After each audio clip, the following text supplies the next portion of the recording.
Okay, Assalamualaikum, salam sejahtera. Saya Wan Ali Akasha, owner untuk kebun dekat sini lah. So, saya nak terima kasih kepada, pertama sekali saya nak terima kasih kepada pihak Fast Grow, tim Fast Grow yang pada hari ini datang buat event makan-makan durian. So, terima kasih banyaklah kepada pihak mereka.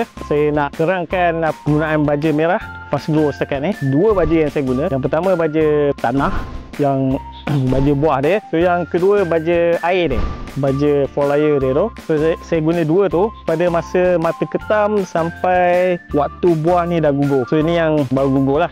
Dari segi kulit semua saya puas hati. Dari segi isi dia pun saya sangat berpuas hati. Dan waktu event tadi banyak tetamu yang datang yang makan, jadi rasa isi dia, tekstur dia, creamy dia, manis dia.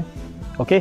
So setakat itu saja untuk hari ini. Jadi saya sekali lagi ucapkan terima kasih kepada pihak Fast Grow and the team.